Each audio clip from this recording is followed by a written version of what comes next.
ఇప్పుడు ఈ మధ్యలో కొంతమంది కొత్త క్యారెక్టర్స్ పాప్ అయ్యారు. ప్రీతి అనే ఒక అమ్మాయి, ఉదయ్ అనే ఒక వ్యక్తి, వీళ్ళందరూ లావణ్యతో పరిచయం ఉన్నట్టు, లావణ్య బలవంతంగా వాళ్ళకి డ్రగ్స్ ఇచ్చినట్టు ప్రీతి అనే అమ్మాయి మొన్న వచ్చేసాను రీహాబ్ కూడా వెళ్ళొచ్చిందిట. సో రీహాబ్కి వెళ్ళి రావడం అన్నది it positions her in the stance of a victim, because drugs బలవంతంగా ఇచ్చి తను అడిక్ట్ అయిపోయి దాని బారి నుంచి బయటకు వచ్చింది. తను she is making a lot of allegations on Lavanya. Yeah, see, I'm not very, I didn't follow Preeti, that character very well.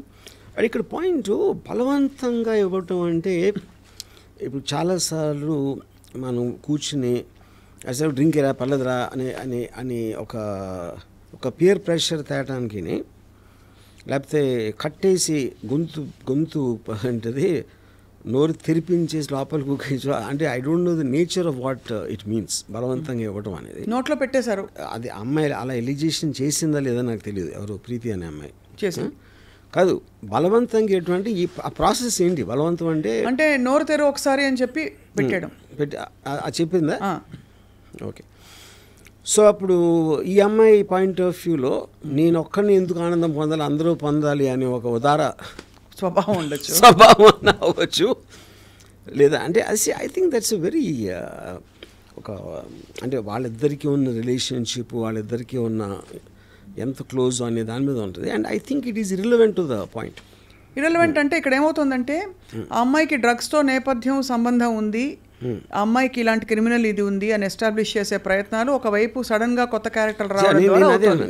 ఇప్పుడు ఈ బేసిస్లో మీడియాలో చెప్పడానికని ప్రీతి యాక్చువల్గా పోలీస్ కంప్లైంట్ ఇవ్వడానికి ఉంది కదా, మాతో బలవంతంగా డ్రగ్స్ కన్జ్యూమ్ చేయించింది అనే పోలీస్ కంప్లైంట్ అయితే నాకు తెలిసి పెట్టలేదు. అంటే పెట్టడానికి వెళితే పోలీసులు కూడా సహకరించలేదట. That is I doubt. ఒక అమ్మాయి వెళ్ళి డ్రగ్స్ లాంటి విషయంలో పోలీస్ కంప్లైంట్ వేస్తే పోలీసులు పెట్టకపోవడం అని జరిగే పని లేదు. నువ్వు ఎందుకు మంచి బట్టలు వేసుకోలేదని కూడా నిన్న ఇంకొక విక్టిమ్కి చెప్పారట. ఇలాగా మంచి బట్టలు వేసుకుంటారా అమ్మా ఇదేనా, పోలీస్ స్టేషన్లో అక్కడ డీసీపీ గారు. అంటే ఓవరాల్గా what I'm trying to drive at is డ్రగ్స్తో సంబంధం ఉంది అని కొంతమంది క్యారెక్టర్స్ పాప్ అవుతున్నారు వైపు.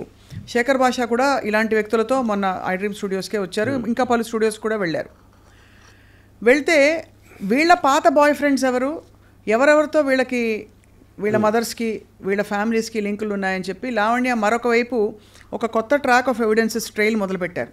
అది మీడియాకి స్వచ్ఛందంగా ఉదార స్వభావంతో డిస్ట్రిబ్యూట్ చేస్తున్నారు. సో దీన్ని మీరు ఎలా చూస్తారు అంటే, మీరు టాప్ యాంగిల్ వ్యూలో చూస్తారు కాబట్టి జూమ్ అవుట్లో చూస్తే వాట్ ఈస్ హ్యాపెనింగ్ హియర్? ఇప్పుడు ఒక రేషనల్ ఆస్పెక్ట్లో అన్నది అప్పుడు మీ టాప్ యాంగిల్లో చూడొచ్చు. ఇక్కడ అసలు రేషనాలిటీ ఉన్నట్టే నాకు కనపట్లేదు.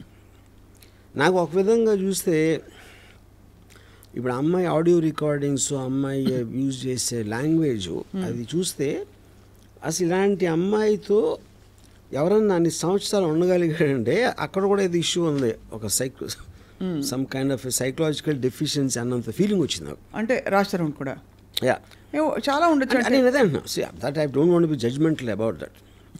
అంటే రిలేషన్షిప్ అనేది మ్యారేజ్ అంటే పెళ్ళి అయిపోయింది కానీ ఇంకా చచ్చినట్టు ఉండదాం, ఏం చేస్తాం అని కాంప్రమైజ్ అయ్యే ఆస్పెక్ట్లోని మీరు ఉట్టి లివ్ ఇన్ రిలేషన్షిప్ లేకపోతే పెళ్ళి అవ్వకుండా ఉన్నప్పుడు అలాంటి వ్యక్తితోటి ఉండగలగటం అది ఎలాగ సాధ్యం అనేది ఐఎమ్ జస్ట్ వండరింగ్.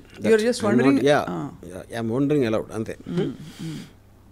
సో ఇప్పుడు దాన్ని బట్టి అతని తప్పు లేకపోతే అతని క్రాక్ అని అంటలేదు నేను, but almost it made me feel అంటే ఇలాంటి మనిషితో ఎలా కలిసి ఇలాంటి మనిషితో ఉండాలంటే మీ అక్కడ కూడా ఏదో రాంగ్ ఉన్నారు. And so none of them seem normal people ఇందులో ఇన్వాల్వ్ అయినా. అంటే ఒక్కొక్క పేరు నేను తీయట్లేదు, all of them seem to have back stories interlinked to something and X and Y. It is like a maze. Maze, yeah, it is a maze actually. So అలాంటి దాన్ని రేషనల్గా మాట్లాడటం అనేది అసలు మీనింగ్ లేదు. ఎందుకంటే అన్ని జోన్స్లో మినీ స్టోరీస్ ఉన్నాయి. అసలు ప్రీతికి అమ్మాయికి ఎప్పుడుని మధ్యలో లావణ్య అనే మనిషి మస్తాన్ సాయ్ అనే వ్యక్తిపై రేప్ కేసు కూడా పెట్టింది. కరెక్ట్. సో అంటే ఒకటే మనకి హెడ్లైన్స్ చూసుకుంటే ఆవిడ పరిస్థితిలో డిఫెన్సో మరి ఏమిటో ఈవిడ చాలామంది డేటా ఆవిడ దగ్గర ఉంటుంది ఫోటోగ్రాఫ్స్తో పాటు. చివరికి అరెస్ట్ చేయబోయే పోలీసులది కూడా అదే అడిగాం, how did you manage to click a photograph of the guy trying to arrest you. నేను ఇలా పెట్టుకున్నాను వాళ్ళకి తెలియదని చెప్పి. సో ఆబ్వియస్లీ అది ఒక షార్ప్ రేసింగ్. నేను అదే చెప్తున్నాను, that is what is indicating that she's got a criminal mind అంటున్నాను. That is what. ఎందుకంటే మామూలు ప్రజలు అలా తట్టను కూడా తట్టదు. They will just get surprise that ఎవరినో వచ్చారని. జరుగుతున్నప్పుడు your mind is parallelly thinking of to shoot a video or record an audio అనేది you are constantly in that zone of thinking. That is what is called a criminal mind.